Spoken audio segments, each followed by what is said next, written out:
Trois titres principaux retenus dans l'actualité de ce mercredi 11 septembre 2019. Bonjour à tous et bienvenue. En Côte d'Ivoire, ouverture hier à Abidjan des travaux de la 100e session du Conseil international de l'Organisation mondiale du cacao. Cette rencontre s'est ouverte en présence du vice-président de la République, Daniel Kablan-Duncan, les représentants des pays membres, les négociants, les importateurs et autres industriels du secteur échangent sur plusieurs thématiques. Toujours en Côte d'Ivoire, quelle stratégie pour une meilleure prise en charge des enfants atteints d'autisme? Les professionnels des services sociaux bénéficient actuellement d'une formation. Les travaux se déroulent à l'Institut national de la santé publique d'Adjamé. Enfin, au Cameroun, le président Paul Biya convoque un grand dialogue national pour tenter de mettre fin à la crise anglophone. Abidjan accueille depuis hier la 100e session du Conseil international de l'Organisation mondiale du cacao. Cérémonie en présence du vice-président de la République, Daniel Kablan-Duncan. Ces assises planchent sur plusieurs défis, notamment les changements climatiques, la valorisation et la transformation du cacao. Le point avec Mahama Traoré. La saveur du chocolat laisse un arrière-goût, celui du défi lié à la répartition équitable des revenus entre les acteurs. Seulement 6% reversés aux producteurs sur les 100 milliards de dollars de revenus annuels que génère la filière à l'échelle mondiale. Remédier à ce mal figure à l'ordre du jour de la 100e session du Conseil international du cacao, ouverte ce mardi à Abidjan. Aujourd'hui, nous avons dépassé la prise de conscience et nous voyons se dessiner les conditions d'un marché qui prend en compte les exigences de chaque extrémité de notre chaîne de valeur. Si nos responsabilités sont grandes, il appartient qu'aujourd'hui, chacun prenne sa part, mais une juste part. Reverser une juste part à chaque acteur ne suffit pas à garantir la durabilité de la filière cacao. D'autres défis subsistent, notamment les changements climatiques ou encore la faible capacité de transformation industrielle des pays producteurs. Ces situations qui impactent négativement l'économie des pays producteurs dans la Côte d'Ivoire constituent des défis qui doivent être relevés urgemment par toute la communauté cacaoyère, car elle est unanime à reconnaître l'existence d'une menace réelle sur la durabilité de la filière cacao, avec un risque d'effondrement si rien n'est fait. Pays producteurs et consommateurs réunis autour d'une même table, selon le vice-président de la République, c'est le cadre idéal pour trouver des solutions aux obstacles multiformes à la survie de l'or brun. Notre engagement commun doit permettre d'assurer une économie cacaoyère durable, car un juste prix est indispensable pour favoriser la consommation, mais sans décourager les producteurs. Il ne fait aucun doute que producteurs et consommateurs sont partis liés dans un partenariat gagnant-gagnant pour assurer la viabilité et la durabilité de l'industrie cacaoyère. En effet, la durabilité est liée à ce que toutes les parties prenantes dans la filière puissent en tirer un revenu décent. Lors de la 100e session du Conseil international du cacao, les participants auront à statuer sur le plan d'action quinquennal de l'Organisation internationale du cacao, ICCO, de même que l'accord signé en mars 2018 entre la Côte d'Ivoire et le Ghana, portant sur un mécanisme harmonisé de commercialisation du cacao. La 100e session du Conseil international de l'Organisation mondiale du cacao entend également examiner la volatilité des cours du cacao. On en parle tout de suite avec Noël Gnagno Sakalou. Pays forestier au lendemain des indépendances avec plus de 22 millions d'hectares, la Côte d'Ivoire a un couvert forestier d'à peine 2 millions, plus d'un demi-siècle après. Pour l'opinion internationale, cette déforestation est imputable à la culture du cacao. Pire, il est reproché au cacao ivoirien d'être produit avec la contribution d'enfants exerçant des travaux dangereux. Ces enfants seraient l'objet d'une traite transfrontalière. Deux problématiques adressées par le gouvernement ivoirien avec diligence. Tenez, le Conseil des ministres du 23 mai 2018 a adopté une nouvelle politique de préservation, de réhabilitation et d'extension des forêts fondées sur 6 axes. Il s'agit entre autres de compléter le dispositif législatif et réglementaire de protection des arbres et massifs forestiers en introduisant dans le code forestier un nouveau concept, celui de l'agroforêt. Réaménager les forêts classées dégradées, appliquer le régime d'agroforesterie dans le domaine rural. Relativement à la question du travail des enfants, il a été mis en place 2 instances chargées d'assurer la surveillance et la coordination des programmes et projets dans ce domaine. L'application de la loi sur l'interdiction du travail des enfants avec à la clé l'arrestation de 93 trafiquants. Au total, on peut conclure que le leader mondial du cacao s'est donné des moyens pour éradiquer ce mal pernicieux susceptible d'entamer la durabilité de la cacaoculture. C'est avec ces acquis que la Côte d'Ivoire abrite pour 2 jours la 100e conférence de l'ICCO, Organisation internationale du cacao, comme pour montrer tout son engagement à fournir aux consommateurs du chocolat des fèves de qualité. Direction d'Abou, dans la région sud du pays. Les spécialistes en planification se sont réunis récemment. Rencontre initiée par le Bureau national de la prospective et de la veille stratégique. Objectif, valider les indicateurs relatifs au mécanisme institutionnel de la veille stratégique. Les explications dans ce reportage de Mahama Traoré. L'instauration d'un mécanisme institutionnel de veille stratégique est sans précédent dans l'histoire de la planification en Côte d'Ivoire. C'est l'innovation majeure de la 4e étude nationale prospective adoptée en 2015 par le gouvernement. Cette étude projette la Côte d'Ivoire comme une puissance industrielle unie dans sa diversité culturelle, démocratique et ouverte sur le monde à l'échéance 2040. Atteindre une telle ambition requiert une attention des acteurs sur les risques potentiels de déclin et les opportunités de réussite du pays, tout le sens du mécanisme de veille stratégique. Pour éviter les scénarios pessimistes, il faut les surveiller à travers les indicateurs. Et pour concrétiser la vision et les scénarios optimistes, c'est la même chose. Il faut surveiller l'environnement du pays, surveiller l'environnement national, surveiller l'environnement international, pour qu'on ne soit pas surpris par les évolutions, les modifications des tendances, et pour ne pas qu'on soit surpris par les mutations qui sont malheureusement devenues de plus en plus complexes. Ça va nous permettre aussi, par rapport à la stratégie que nous sommes en train de mettre en place au niveau de la forêt ivoirienne, de voir quels sont les mécanismes qu'on pourra mettre en place pour pouvoir veiller à ce que la forêt ivoirienne puisse être bien gérée sur de nombreuses générations. Le mécanisme institutionnel de veille stratégique est une plateforme informatique. Elle prend en compte 22 domaines d'activité. Les données seront recueillies sur la base de l'évaluation de 431 indicateurs de veille. Plus loin, à Yamoussoukro, dans la région centre du pays, des directeurs financiers et des comptables se sont réunis récemment pour échanger et partager leurs expériences sur plusieurs thématiques. C'était lors de la 5e édition des Journées nationales des finances et de la comptabilité. Les précisions de Kader Sogodogo de RTI Bouaké. Nouveaux enjeux des directions des finances et de la comptabilité et performance des organisations. Les Journées nationales métiers 2019 de MZK Group Intelligence sont à l'étape des finances et de la comptabilité. Ainsi, des professionnels du domaine se retrouvent pour échanger sur des thématiques d'intérêt général et proposer des solutions concrètes et pragmatiques pour la bonne santé économique au sein des entreprises. À Yamoussoukro, partage d'expériences et renforcement des capacités était au centre des débats. Invité spécial, le directeur général du Trésor et de la comptabilité, Jacques Assaouré, a présenté l'importance de la digitalisation dans le secteur. Financement des entreprises par les marchés financiers avec la Bourse régionale des valeurs mobilières, les fonds d'investissement, les modes alternatifs. Évolution des normes et de la législation des finances et de la comptabilité avec le CISCOA révisé, la nouvelle annexe fiscale, de quoi satisfaire les initiateurs. Cette rencontre a bénéficié du soutien de certains partenaires dont la RTI. Prochain rendez-vous, les journées consacrées au secrétariat et à l'assistanat, toujours à Yamoussoukro. Poursuivons avec la visite de travail et d'amitié au Maroc du président de l'Assemblée nationale de Côte d'Ivoire. Amadou Soumaoro est actuellement à Rabat, la capitale. Le chef des parlementaires ivoiriens a ainsi répondu favorablement à l'invitation de la Chambre des représentants du royaume chérifien. Les détails avec Moussa Konaté.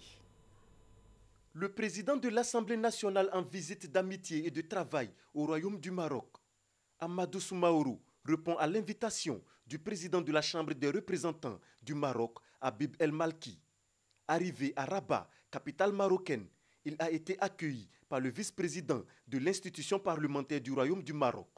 Cette visite s'inscrit dans le cadre du rapprochement entre les deux parlements. Vous savez, le Maroc entretient avec la Côte d'Ivoire des relations multisectorielles, des relations profondes, anciennes, depuis le temps du président Félix Houphouët-Boigny et du roi Hassan II. Depuis ce temps, nous avons avec le Maroc des relations très profondes sur tous les plans, au plan politique, au plan commercial, au plan diplomatique et au plan économique. Quand on note aussi les relations particulièrement bonnes entre son Excellence le président Alassane Ouattara et Sa Majesté le roi Mohamed VI, nous allons profiter de cette occasion pour raffermir les relations entre nos deux pays et approfondir les relations entre les deux institutions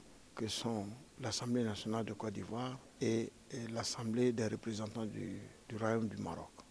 Durant son séjour, le président Amadou Soumaoro va s'entretenir avec des autorités du Royaume du Maroc, notamment le chef du gouvernement, le ministre des Affaires étrangères et de la coopération internationale et le président du Conseil royal consultatif pour les affaires sahariennes. Revenons en Côte d'Ivoire. 300 enfants issus de familles démunies ont reçu il y a quelques jours des kits scolaires, un don du conseil d'administration du centre de santé communautaire de Trècheville à Rastroy. Il s'agit pour les donateurs d'améliorer les conditions de travail des écoliers et des élèves de la commune de Trècheville en cette année académique 2019-2020. Mamadou Kouassi. Un tournoi de football a réuni les enfants des différentes classes sociales de la commune de Trècheville. À la finale de ce tournoi doté du trophée François-Albert Amichia, 300 enfants issus de familles défavorisées ayant participé à ce tournoi reçoivent des kits scolaires. De quoi réjouir ces enfants et leurs parents. Ça m'inviterait d'acheter des kits scolaires, des cahiers, des livres. Vraiment, ça va beaucoup m'aider et ça va l'aider aussi. Je compte travailler avec ces kits à l'école pour passer en classe supérieure. Cette initiative est du conseil d'administration du centre de santé communautaire d'Arastroy, dans la commune de Trècheville. En plus de sa vocation sanitaire, cette structure s'est inscrite dans le social. Notre souci est de faire en sorte que la population soit bien soignée. Mais en même temps, nous disons que la population est constituée d'enfants et de grandes personnes. Et il y a certains parents qui ont des difficultés. Et nous avons fait appel à certains de nos amis qui nous ont tendu la main pour dire tenez, faites ça pour les enfants, afin que pendant la rentrée, les parents puissent souffrir moins. Et voici ce que nous avons décidé de faire, parce que l'altruisme doit être notre sacerdoce à nous autres. L'action est saluée par le ministre de la Ville, François-Albert Amichia. Par ailleurs, maire de la commune de Trècheville et parrain de l'événement. Il a saisi l'occasion pour exhorter les enfants à la culture de l'excellence afin de participer dans le futur à la construction de la Côte d'Ivoire. À Trècheville, nous mettons l'accent sur la formation, sur l'éducation, parce que c'est ce qui va permettre à l'Ivoirien nouveau de pouvoir sortir et de permettre à la Côte d'Ivoire de connaître véritablement l'émergence. C'est pour dire aux enfants, nous vous aidons, mais vous devez en retour nous donner la satisfaction du travail bien fait, la satisfaction de la discipline, la satisfaction du travail et de l'union, et c'est ainsi que la Côte d'Ivoire pourra avancer.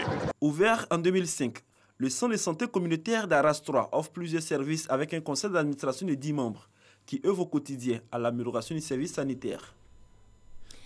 La Côte d'Ivoire signe un partenariat avec le Royaume de Belgique. Cet accord a été signé hier entre les responsables du ministère de l'Éducation nationale et le consulat belge.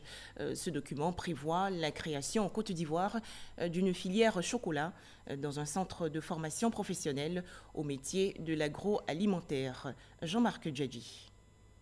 Une filière optionnelle chocolat effective dans le cursus de la formation professionnelle en Côte d'Ivoire.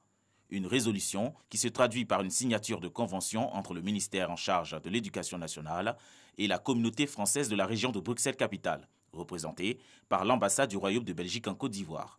Convention cadre, je pense, qui permettra à des élèves, des étudiants ivoiriens de se former dans les métiers du chocolat. Le gouvernement s'engage à travers ce protocole d'accord instaurant le référentiel métier de chocolatier, à développer son projet d'industrialisation du chocolat. L'État de Côte d'Ivoire s'est montré très intéressé par le projet de création d'une filière optionnelle chocolat.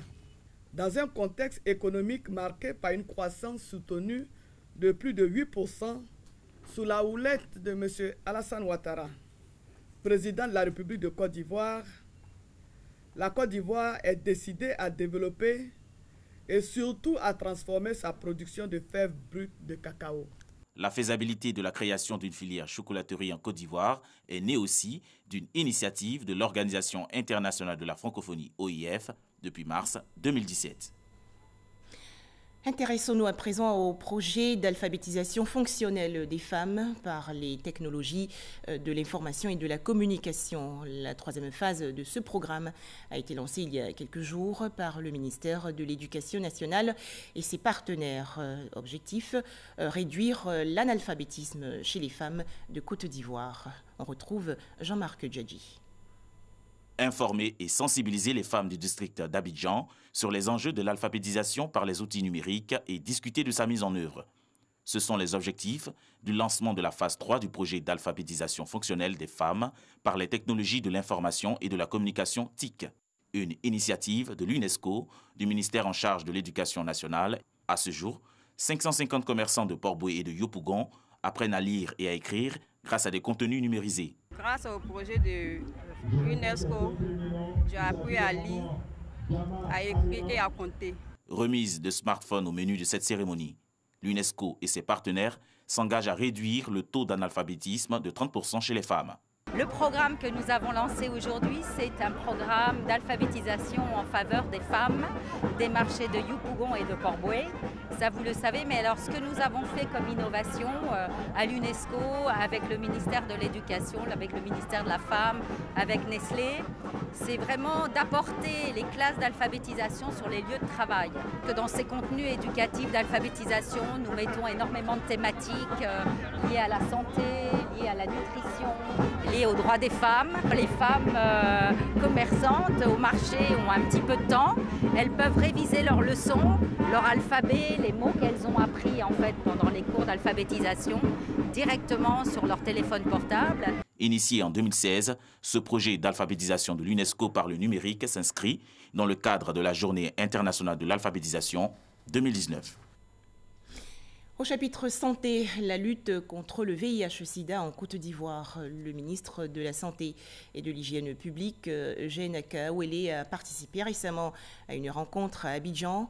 Les travaux ont porté sur les droits humains, le VIH et la tuberculose. Serge Coléa.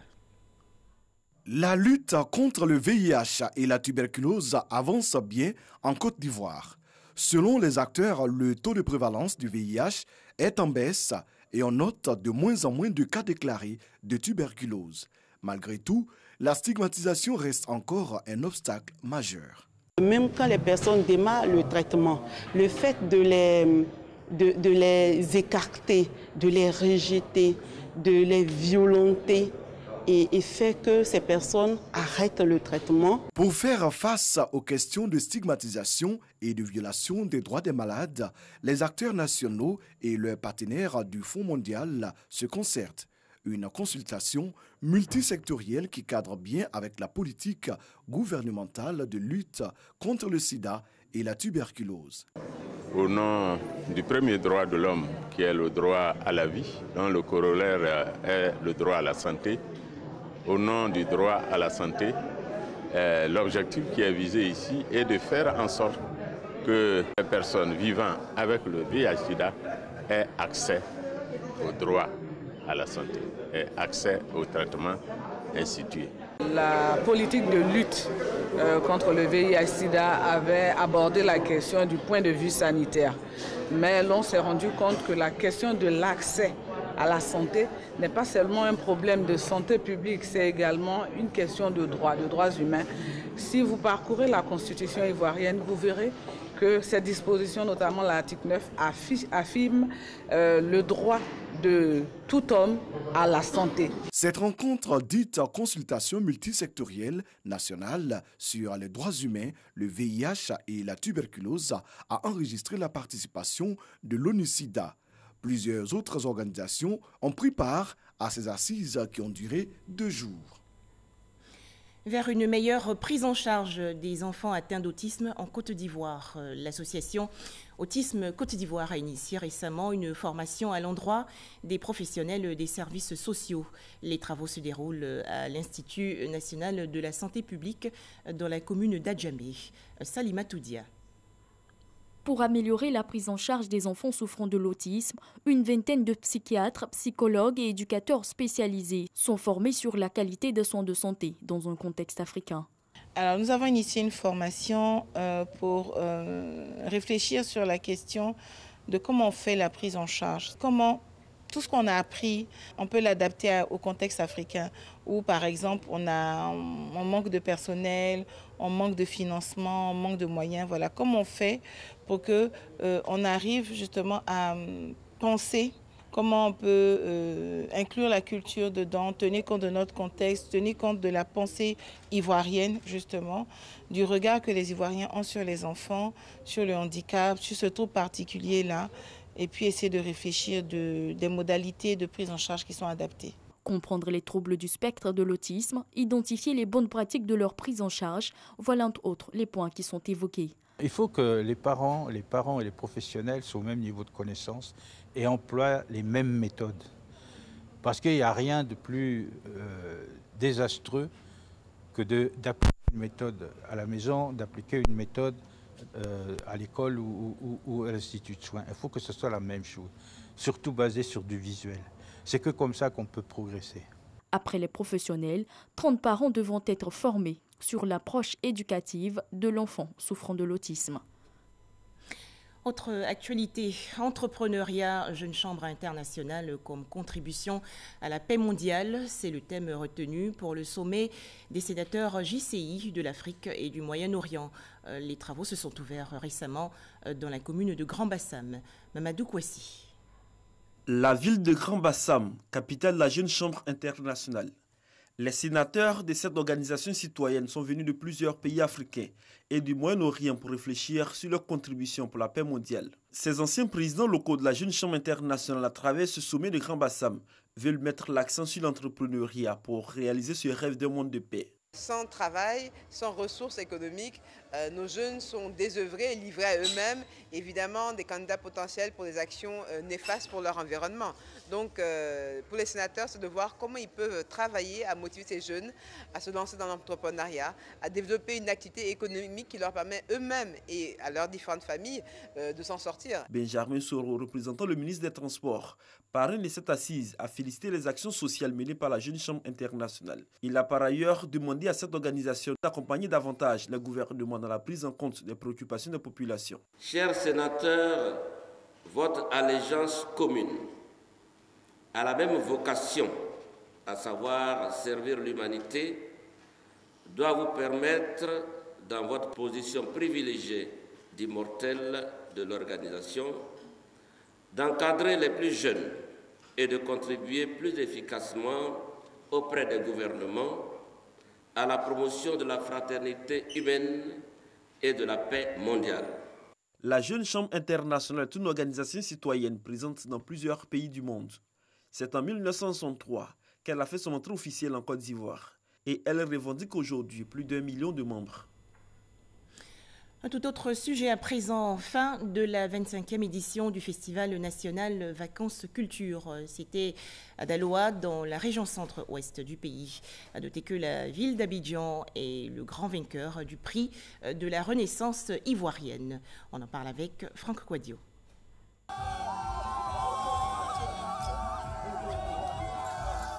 Scène de joie, la région des Lagunes est le super prix du Festival national Vacances Culture 2019 avec 9 distinctions. C'est le travail d'équipe parce que tous les responsables, je dirais les autres communes de la région des Lagunes, on a décidé de faire une fusion, se mettre ensemble pour que véritablement cette année 2019 là, faire tout possible pour remporter le super prix à Abidjan et cela est fait. Au-delà de la compétition Vacances Culture, un creuset de rencontres et d'échanges de talents venus des 4 coins du pays.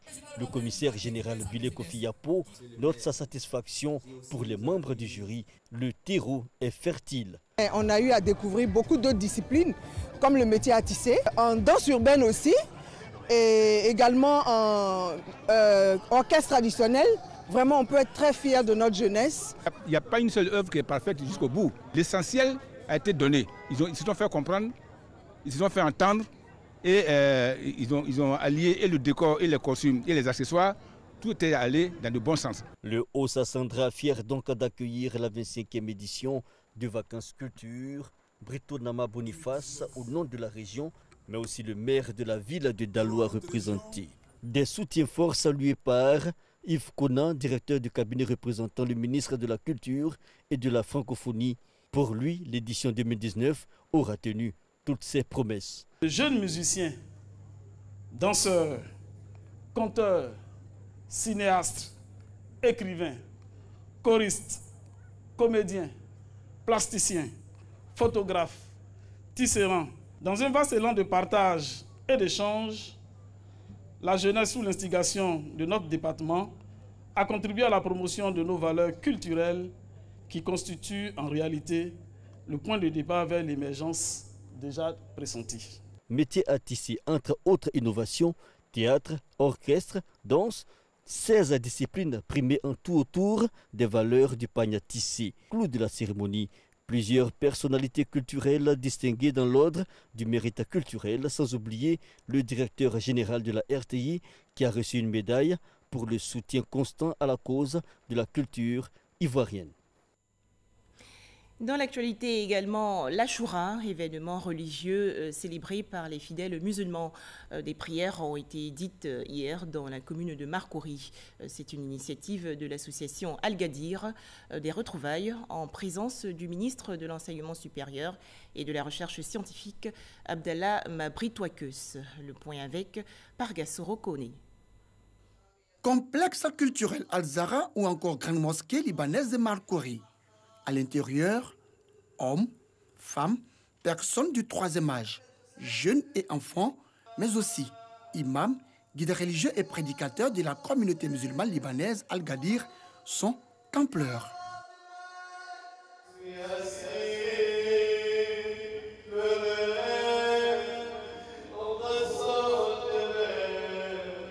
La raison, l'assassinat tragique de l'imam El-Hussein, petit-fils du prophète Mohammed, prophète de l'islam, et plusieurs de ses proches dans le désert de Kerbala en Irak. Appelé Achoura, cet événement religieux est célébré chaque année par cette communauté. En plus du recueillement et les prières, l'association libanaise Al-Gadir initie une opération don de sang en vue de sauver des vies humaines. Dans cette commémoration de ce martyr, là où l'imam Al-Hussein, le petit-fils du prophète, a montré son altruisme et a défendu la cause des opprimés en donnant son sang. Et là, prenant ses leçons et ses principes et ses valeurs, nous sommes aujourd'hui en train de faire les dons de sang comme chaque année depuis 1997. Le don de sang, un geste salué par le ministre de l'Enseignement supérieur et de la Recherche scientifique, Albert Mabritouakeus. Occasion pour lui d'exhorter la communauté musulmane dans son ensemble à la tolérance, à la paix, à la solidarité et à l'amour. L'islam, c'est la paix, c'est la tolérance, c'est la vie en communauté, c'est donc mettre devant la fraternité. Et lorsque cela nous guide quotidiennement, on ne peut que promouvoir la paix. C'est ce que nous souhaitons pour la Côte d'Ivoire. Célébré le 10e jour du mois de Muharram, premier mois du calendrier lunaire, par la communauté musulmane libanaise chiite, cette 22e édition avait pour thème l'altruisme et la fraternité. L'Achoura a été également célébré hier en Irak. Malheureusement, le pèlerinage chiite a été endeuillé par une bousculade qui a fait au moins 31 morts et une centaine de blessés. Selon le ministère irakien de la Santé, au moins 10 blessés sont dans un état critique. Bientôt une rencontre pour résoudre la crise anglophone au Cameroun. Le président Paul Biya s'est adressé hier à ses compatriotes. Le chef de l'État camerounais a annoncé l'ouverture ce mois d'un dialogue national. Pour rappel, fin 2017, les séparatistes des régions anglophones du nord-ouest et du sud-ouest du Cameroun ont pris les armes contre le gouvernement de Yaoundé pour réclamer la création d'un État. Enfin, la dépouille de l'ex-président du Zimbabwe est attendue aujourd'hui dans le pays pour des obsèques nationales. Robert Mugabe est décédé le 6 septembre dernier à l'âge de 95 ans dans un hôpital de Singapour. Merci de nous avoir suivis. Excellente journée à tous.